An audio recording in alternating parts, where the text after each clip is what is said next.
दोस्तों जैसा कि आप लोग जानते हैं कि पिछले लेसन में हम लोगों ने अडोबी इलस्ट्रेटर में टाइप टूल के हवाले से काफ़ी डिटेल में डिस्कस किया था। मैंने आप लोगों को बताया था कि इलस्ट्रेटर में हम पॉइंटर टेक्स्ट किस तरह से लेते हैं और इसी तरह से हम पैराग्राफ टेक्स्ट को किस तरह से क्रिएट करते हैं या एडिट करते हैं। हम लोगों ने पिछले लेसन में कैरेक्टर पैनल जो है टाइप टूल के अंदर, जो कि बहुत इंपॉर्टेंट चीज़ है, जहाँ पे एक्चुअली हम अपने टेक्स्ट की फॉर्मेटिंग कर रहे होते हैं, सेटिंग कर रहे होते हैं, वो मैंने आप लोगों को बताया था। लेकिन पिछले लेसन में कुछ ऑप्शंस कैरेक्टर पैनल की जो हैं वो रह गई थी, जो कि इस लेसन में मैं आप लोगों को बताने वाला हूँ। तो चलें चलते हैं इलस्ट्रेटर की तरफ और एक्सप्लोर करते हैं टाइप टूल को।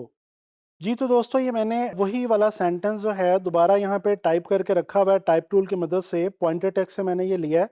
Typography is important in graphic design.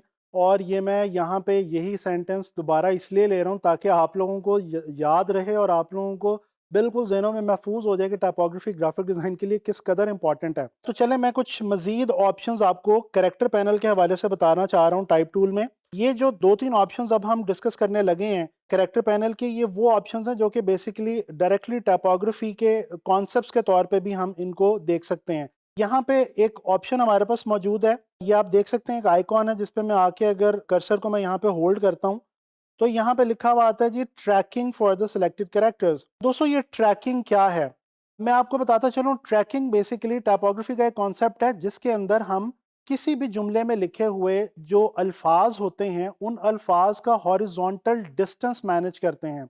यानी हम देखते हैं कि अल्फ़ाबेट्स के बीच में हॉरिजॉन्टली स्पेसिंग किस कदर मौजूद है, उसको हम एडिट कर सकते हैं। तो चलें ये मैं आपको करके दिखाता हूँ। दोस्तों इसके दो तरीके हैं, आप ये देख सकते हैं अपर एरो और लोअर एरो हमारे पास मौजूद है। अगर मैं अपर एरो पे क्लिक करूं और इस पे मैं यहाँ पे होल्ड कर लूं तो ये आप देख सकते हैं कि मेरे जो अल्फ़ाबेट्स हैं इनका हॉरिजॉन्टल डिस्टेंस आपस में बढ़ता जा रहा है।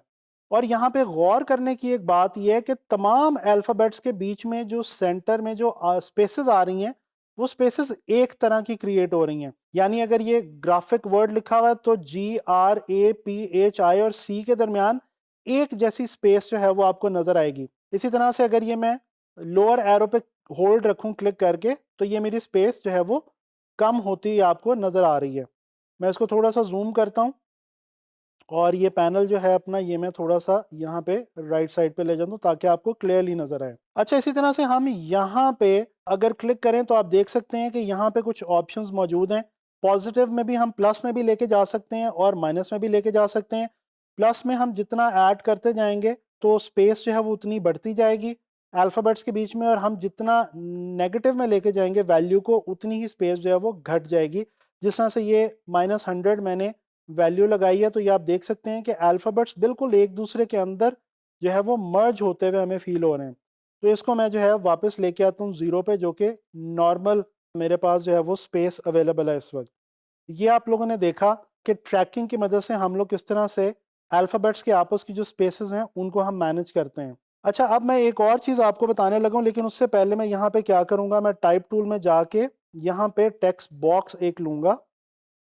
ये देखें ये मैंने एक पैराग्राफ ले लिया है। मैं यहाँ से इसका फ़ॉन्ट साइज़ थोड़ा-सा जो है वो छोटा कर देता हूँ। मैं इसको फ़िलहाल 14 का साइज़ लगा रहा हूँ। अब ये मेरे पास तकरीबन 4-5 लाइन्स आ गई हैं। अच्छा, मैं इसको सेलेक्ट करता हूँ और यहाँ पे मेरे पास एक ऑप्शन मज़ीद अवेलेबल है, सेट द लीडिंग। दोस्तों लीडिंग का मतलब है टाइपोग्राफी के अंदर कि आप लाइंस की वर्टिकल स्पेस को मैनेज कर रहे हैं। यानी कि अगर आपने एक पैराग्राफ लिखा हुआ है तो उस पैराग्राफ में जितनी लाइनें ऊपर नीचे लिखी गई हैं उनकी जो वर्टिकल स्पेसिंग आपस में है उसको आप एडिट कर सकते हैं लीडिंग के थ्रू। अगर मैं यहाँ से अपर एरो को सिलेक्ट करूँ तो ये देखें ये जो डिस्टेंस है, वर्टिकल डिस्टेंस है, मेरी लाइनों के बीच में ये बढ़ता जा रहा है। इसी तरह से इसको मैं जो है वो कम भी कर सकता हूँ और ज़्यादा भी कर सकता हूँ। अगर मैं ये फॉर एग्जांपल 6 पे लेके हूँ तो आप देख सकते हैं कि अल्फाज जो जो लाइंस हैं वो बिल्कुल आपस में जंबल अप होती हुई आपको नज़र आ रही हैं। इसी तरह से मैं देख सकता हूँ 14 पे मुझे ये काफ़ी स्टैंडर्ड लग रहा है, मुनासिब लग रहा है, और इसके अलावा हम इसको मज़ीद भी बढ़ा सकते हैं। अच्छा, यहाँ पे मैं आपको एक और बात बताता चलूँ। अक्सर हम क्या करते हैं जब हमारे पास टाइम कम होता है और हम इसको चाहते हैं कि इलस्ट्रेटर खुद से मैनेज करे स्पेसिंग को, तो हम ये ऑटो की एक ऑप्शन है इसको क्लिक करके रखते हैं। अगर आप ऑटो पे क्लिक करेंगे तो इलस्ट्रेटर खुद ब खुद ही लीडिंग को जो है वो अपने आप सेट कर देगा। अच्छा जी, ये हो गई आपकी लीडिंग। अब मैं दोबारा से पॉइंटर टेक्स्ट ले रहा हूँ थोड़ा सा। ये पॉइंटर टेक्स्ट दोस्तों मैं इसीलिए ले रहा हूँ ताकि मैं आपको जो है वो एक और नया कॉन्सेप्ट जो हमारे पास यहाँ पे मौजूद है वो मैं आपको बता सकूँ। First let me type this. ये लें जी, हमारा जो है वो पॉइंटर टेक्स्ट आ गया। अच्छा, यहाँ पे हमारे पास एक और ऑप्शन मौजूद है जिसको कहते हैं जी कर्निंग।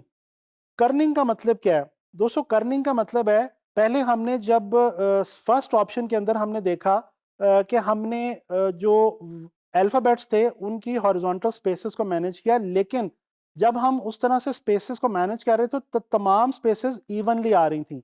अब हमारे पास क्या है? अब हमारे पास एक ऑप्शन है कर्निंग के अंदर। कर्निंग की मदद से हम क्या कर सकते हैं कि कोई से दो अल्फ़ाबेट्स की आपस की जो स्पेसेस हैं उनको हम कम या ज़्यादा कर सकते हैं। बल्कि मैं ये सेंटेंस जो है ये मैं यहाँ से इरेज कर रहा हूँ और मैं यहाँ पे एक सिंगल वर्ड टाइप कर रहा हूँ। मैं यहाँ पे लिख रहा हूँ जी टेक्स्ट, और इसका मैं साइज थोड़ा सा बढ़ा रहा हूँ। अच्छा, ये देखें, आप देख सकते हैं कि टी और ई के दरमियान जो स्पेस है वो आपको काफ़ी ज़्यादा लग रही है, जबकि ई और एक्स और टी के दरमियान में जो स्पेस है वो काफ़ी आपको इवन लग रही है। तो हम यहाँ से क्या करते हैं कि हम टी प्रेस करते हैं, यहाँ पे आके क्लिक करते हैं और हम यहाँ से इस स्पेस को जो है वो कम या ज़्यादा कर सकते हैं।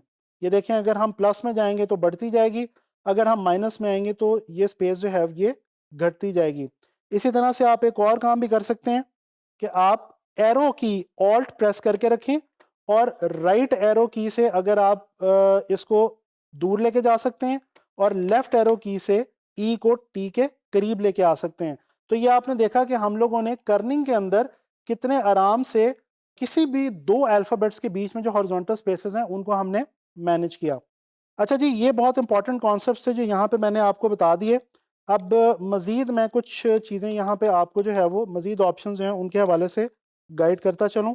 मैं ये डमी टेक्स्ट ले रहा हूँ फ़िलहाल, और ये हम देखते हैं जी नीचे हमारे पास क्या अवेलेबल है। दोस्तों, यहाँ पे हमारे पास वर्टिकल स्केल की ऑप्शन मौजूद है। हम वर्टिकली अपने टेक्स्ट का जो साइज़ है वो बढ़ा सकते हैं, लेकिन अगेन याद रखें, अगर हम सिर्फ वर्टिकली अपने टेक्स्ट का स्पेस बढ़ाएंगे तो वो वर्टिकली डिस्टॉर्ट हो जाएगा। इसलिए अगर आप वर्टिकली बढ़ाएं तो याद रखें आप हॉरिजॉन्टली भी उसका जो साइज़ है वो भी बढ़ाएं, जो कि ऑप्शन आपके पास बिल्कुल यहाँ पे राइट पे अवेलेबल है। इस पे अगर आप क्लिक करेंगे तो आपका जो हॉरिजॉन्टल साइज़ है वो बढ़ता जाएगा टेक्स्ट का। अच्छा जी, इसी तरह से नीचे आप देख सकते हैं, यहाँ पे आपके पास बेसलाइन शिफ्ट की एक ऑप्शन है। इसकी मदद से बेसलाइन जो है वो आपकी किसी भी सेंटेंस की वो ऊपर की तरफ या नीचे की तरफ शिफ्ट हो सकती है। यहाँ पे अब आ जाते हैं जी नीचे। अच्छा, नीचे यहाँ पे हमारे पास कुछ ये टी लिखे हुए नज़र आ रहे हैं, उस पे लिखा हुआ है ऑल कैप्स। ऑल कैप्स का मतलब है कि तमाम अल्फ़ाबेट्स कैपिटल हो जाएंगे। इसके साथ ही हमारे पास है जी स्मॉल कैप्स। स्मॉल कैप्स का मतलब है कि जो पहला अल्फ़ाबेट है वर्ड का वो कैपिटल रहेगा, बाकी जो हैं उनका साइज़ जो है वो थोड़ा-सा यहाँ पे आपको छोटा मिलेगा। इसके बाद एक ऑप्शन है जी सुपरस्क्रिप्ट की।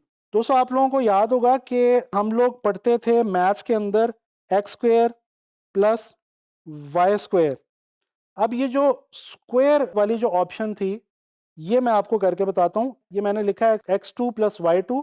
अब ये 2 को मैं सेलेक्ट करता हूँ और इसको मैं यहाँ पे आके कर देता हूँ सुपरस्क्रिप्ट।